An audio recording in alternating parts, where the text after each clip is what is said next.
Welcome to Hello Movies, a podcast that reminds you why you love the big screen. It's a brand new year, and guess what? I am your brand new podcast host, Natasha Gargiulo.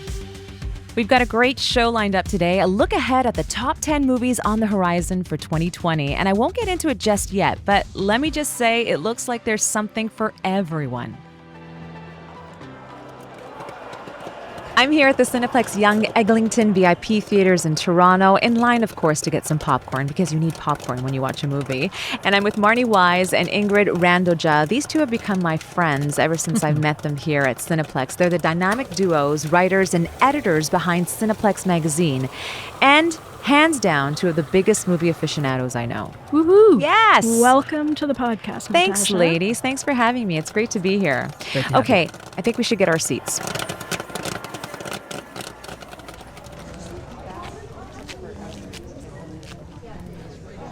All right, ladies, it's that time of year, and if you're like me, you kind of start to look ahead a little bit. Maybe this year you resolve to spend more time with your family and friends. Also, we're heading into those cold months, right? And all you want to do is just watch a really good movie in a movie theater. So what better way to do it than to book some solid movie dates? And to do that, you need to know what's coming out so you can make some decent choices. Am I right? Yep. For sure. All right, so let's get into it. Marni, Ingrid, you have compiled a list of your top 5 movies of 2020. You each have different movies, and you're going to sell us on why we should go and see them in 2020. In a very short amount of time. Okay, we're going to start with you, Ingrid. Can you give us your top 5, but save the very best for last? Sure. Number 5, I can't wait to see Trial of the Chicago 7, written and directed by Aaron Sorkin, which is about the trial of the 8 men that was brought down to 7 who were charged with inciting violence during the 1968 Democratic National Convention in Chicago, a political film that comes out on September 25th, just before the American election. Sacha Baron Cohen, Eddie Redmayne. I can't wait. It's going to be political. It's going to be smart. And that's my number 5. Number 4, I'm hoping that Tom Cruise in Top Gun Maverick has a chance to really take a look and confront bro culture. It's the sequel to the 1986 film. He is now 57 years old, Maverick, and he's teaching at the academy. And here's a chance for, I think, Tom Cruise to do great stunts, great action. Number 3, I think No Time to Die, the James Bond film starring Daniel Craig, comes out April 10th. It's Bond 25. It's the last time we see Daniel Craig as 007. He takes on Rami Malek as the villain. It is going to be a beautiful-looking movie, great action, nice clothes, good-looking people, and we get to look at his eyes and his abs for the last time. And We've done that many times we've before. done it. You cannot. Number 2 for me is Black Widow. This is a mid-quill, as they call it. Scarlett Johansson, of course, plays Black Widow, one of the members of the Avengers. This takes place after the events of Captain America's Civil War, and the Avengers have broken up, and she's very depressed. And as Scarlett Johansson says, the character's in a very dark place. She goes back to Russia. We start to find out about her backstory. And I think it's going to be amazing. That comes out on May 1st. All right, so out of those 4, I'm really interested in seeing No Time to Die, because when they released the trailer of that, everyone who was a Bond fan just freaked out. But my question is, what are your predictions for Bond? Is he going to die? What are they going to do to MI6? I'm the weirdo who thinks that they actually will kill him off. No, Remember, how because could 007 you is say the that? number, and anybody can be 007. It's just a number. It's a code name. So who will step in? I think they're going to do that. I think Daniel Craig wants to go with a bang. That's just my theory. It's probably out there and it's crazy, but I think they should do that. All right, can't wait for that. So hold on tight with your top movie of 2020. We're going to now talk to Marni, who's got a list of top 5s that's a little slightly different from yours. Okay, I would say that my 5th pick would be Bill and Ted Face the Music, August 21st. Do we really need another Bill and Ted? You know, at first I wasn't sure, and then I went back and I watched the trailers for Bill and Ted's Excellent Adventure and Bogus Journey, and I laughed so hard that yes, if ever we needed another one, it is now. I really liked it because they're really smart movies about dumb guys. In this one, Bill and Ted, I don't know if you remember from the first movies, the reason that they went back in time was because they were fated to write the most beautiful song in the world that would save the universe. They never did it. So now they're middle-aged. They're married It took them to that the long and they still princesses. haven't written it. They haven't written it. They're not very good musicians, which is what's making it so difficult. So this is all about them trying to write that song. And People have been looking forward to this movie for a long time, and Keanu Reeves is really hot right now. My fourth movie, The Eternals, comes out November 6th. We've already heard from Ingrid about another Avengers movie, if you can call it that, Black Widow. Personally, my favorite Avengers movies have been the ones that take place in outer space. So the Guardians movies, Thor Ragnarok. I'm realizing that I guess I like the funnier movies better. We're plumbing the story here from a 1970s series of comic books by Jack Kirby. The plot here is that an immortal race, the Eternals, has been created by the Celestials to protect humanity from the evil deviants. And this is a story that spans 7,000 years, so get ready for a lot of sequels if this one works. And hopefully it will, because the interesting thing about this film is the diversity. So aside from Angelina Jolie, who plays an Eternal, and Kit Harington, who plays a non-Eternal, we've got Kumail Nanjiani, and Brian Tyree Henry, who you may know from Atlanta, and Gemma Chan, and it's directed by Chinese-American director Chloe Zhao. But it also has Lauren Ridloff, who's a deaf actor, as a deaf character named Makari, who's the first deaf superhero, and I'm really interested to see how they use sign language, if they use sign language, how she communicates, and how they work that into the story. West Side Story is my number 3. That one is coming out December 18th. And I am not actually a musical person. And why did you pick it? That's a really good question. I'm not a musical person except for West Side Story. Every time it comes on TV, it's one of those movies where if I flip past it, I have to watch the rest of it. It won 10 Oscars, and for good reason. It was based on the play that had the score by Leonard Bernstein, Stephen Sondheim lyrics. This all means something to people who are into musicals. Since I'm not, what mattered to me was the story. It's Romeo and Juliet set in 1950s New York. It's 2 warring gangs. One is white. Our protagonist, Tony, has a Polish background, and the other is Puerto Rican. And Tony from the white gang and Maria from the Puerto Rican gang, they fall in love. And if you know Romeo and Juliet, you know where this is going to go. Marni, do we know the cast yet for West Side Story? Yeah, Ansel Elgort is Tony, and Rachel Ziegler, who is little known, you probably haven't seen her in anything yet, she's Maria. And Rita Moreno is actually back as a new character named Valentina, who is a reworking of Doc, who owned the drugstore where Tony worked in the first movie. Most importantly, this is being directed by Steven Spielberg, and he got Tony Kushner to write the screenplay. And if you don't know who Tony Kushner is, he won the Pulitzer Prize for writing Angels in America. So this movie has a lot of cred, and, maybe it's a movie that doesn't need a remake, but I feel like it's going to go deeper and be grittier and show us something that maybe we didn't see in the first one, which really looked like they had just filmed the musical. My number 2 movie is Tenet, which comes out July 17th. And if there's one movie that you should see in theaters this year, this is the one. It's directed by Christopher Nolan, who doesn't make a bad movie. He started his career with Memento. After that, he did The Dark Knight, which is the Batman movie with Heath Ledger playing the Joker. He did Dunkirk. He did Inception. And most importantly, he really likes people to see his movies in theaters on the big screen. In fact, when the first trailer for this movie came out, he insisted that it not be shown online. It was only going to be in theaters, and it's still not online. But just before the holidays, a second trailer was finally released online, and so now we know a little bit more about the plot. We know that it's an espionage movie that deals with manipulating time and reality, much like Inception did. It starts with an image that could have come from Inception.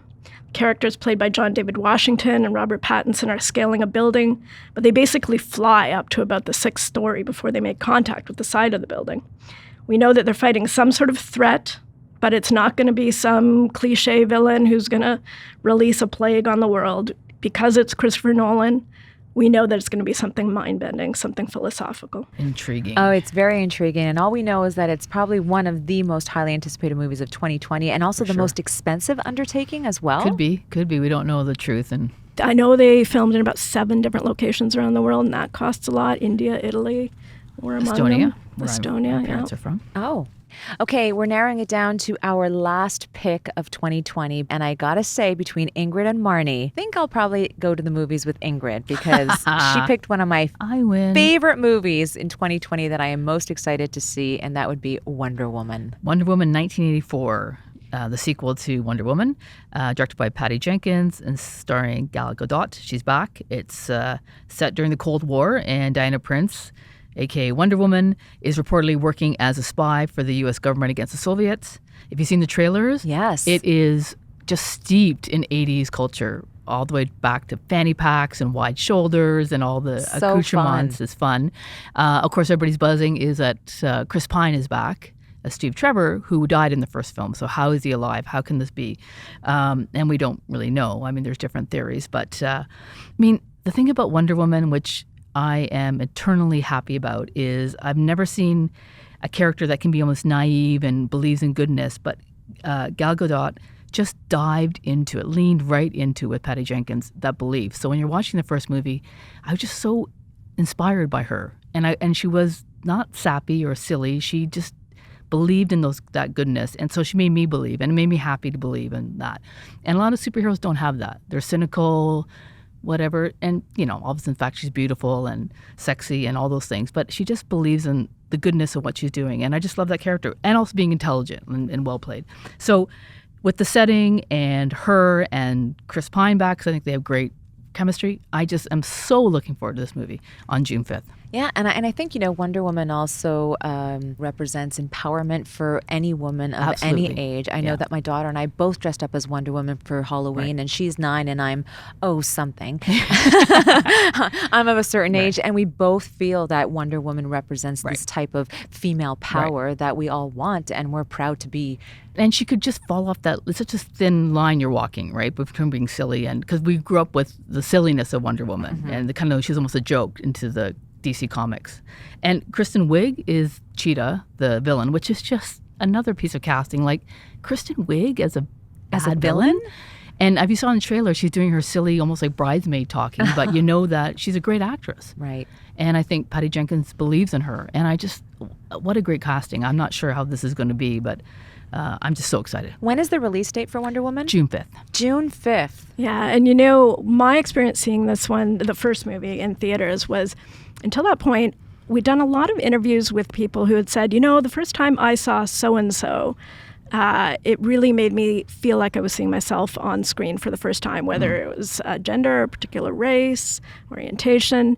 And I always heard that rationally and logically and knew what they were talking about, but I never actually felt it until I saw Wonder Woman, strangely enough. Yeah. And when I was watching her protect the rest of the characters, Chris Pine and the other characters who were mostly male, I really felt something. I felt a stirring that I hadn't felt before. I watched the TV show when I was a kid, and I didn't feel that at the time. I wasn't aware enough to feel that. But I'm really glad that I saw that one in the theater, because when it ended, all the women are looking around at each other, and the guys probably aren't.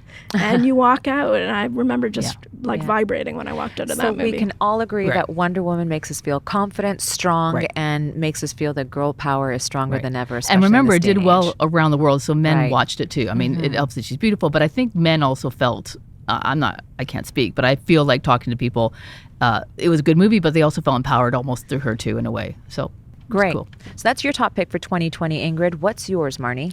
I feel like I have to convince you now, Natasha. You're going All right, hit to me. see Wonder Woman 1984 with Ingrid. Yes. And I know my choice is a little bit risky. It's Dune. Tell me about Dune. I haven't heard much about Well, it's coming out December 18th, so I've got a long time to convince you. it. Okay. We've got 12 months. I wrote a little thing I wrote a little thing about this in the magazine, and I said that the tagline should be, let's try this again. The thing with Dune is that everybody automatically thinks of the 1984 David Lynch movie, which was terrible. So then why would you want to see this? Well, let me tell you, I hadn't even watched that version until about a week ago. I forced myself to watch it. It really is that bad. It's amazing that they let David Lynch make more movies after that. It's a good thing that they did, because he made great movies. But this is a movie that needed to be remade, and it's being made by Denis Villeneuve. Oh, my favorite Quebecer. He is. Not only is he a Canadian director, but he directed my favorite movie of 2017, which was Blade Runner 2049. To me, that movie was perfect. It was a work of art flickering across the screen. I saw it multiple times and liked it better each time. And I am hopeful that this Dune will be epic in that same scale. It's a story that has some similarities to Star Wars. Basically, it's about a family, the Atreides family, that goes to live on this inhospitable planet that they call Dune, and they have to manage what they call the spice, which is this drug that expands the mind and extends life. How do we get that drug here Yeah. now? And it better be good, because they have chopped the book in two. They're making 2 movies out of it. So the second movie will come out sometime in the next couple of years, and they're also doing a TV series out of this. Oh. So my faith has legs. is it has legs. It could turn into a big franchise, and I hope it will. Okay, so judging from your top picks for 2020, Ingrid, you are more of a play it safe. You know blockbusters are going to be seen. Everyone loves these films. Yeah. And if you notice mine, I'm very much into a girl power. Yes. That's my thing. My kind of girl. We're going to go see lots of movies together in 2020. Whereas Marni, you like to give directors and people an opportunity and a chance to kind of enter your world and have you for 2 hours. And if you like it, it's great. And if you don't, well... Yeah, but I don't think I'm the only one who has high hopes for Dune, because this is just the first of 2 movies. They've cut the book in half.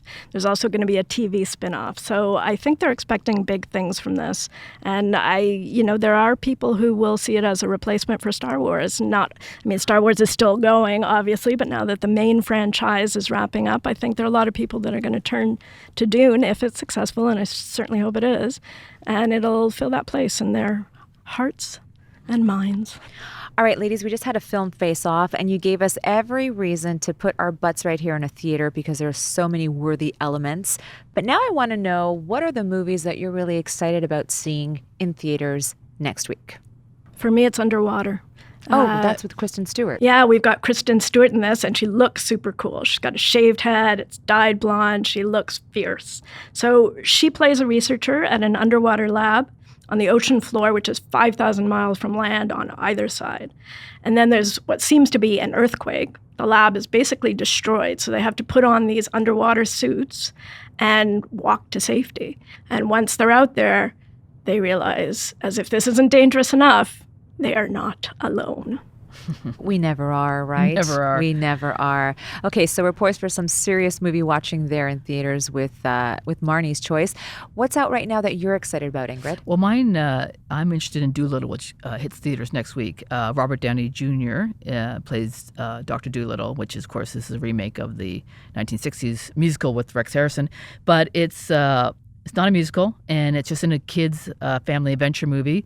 And I love seeing Robert Downey do anything, and he hasn't made a kids or family film since The Shaggy Dog 14 years ago. And that one, he was actually second fiddle to Tim Allen, which is kind of crazy. Wouldn't Iron Man be a children's movie as well? No, you're in dangerous territory. The thing about this is great is the CGI animals, they're all voiced by great people. So just very quickly, Emma Thompson, Rami Malek, John Cena, Tom Holland, Marianne Cotillard, Octavia Spencer, they all voice the animals that are around him when he goes on his adventure. So I think as a parent or an adult taking a kid to it, you're going to enjoy it too, because you're going to recognize these great voices. And Robert Downey is just so much fun to watch, even if it goes off the rails, which I don't think it will. He is a joy to watch.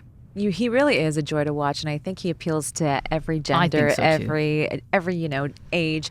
It's going to be great. And as usual, it's a great week at the movies. So thank you, Marni. Thank you, Ingrid, for being here on our Hello Movies podcast. Our next episode is Birds of Prey and Rhythm Section, 2 films about women kicking ass and getting revenge. You won't want to miss that, obviously. I'm Natasha Gargiulo, and this is Hello Movies. Thank you for listening.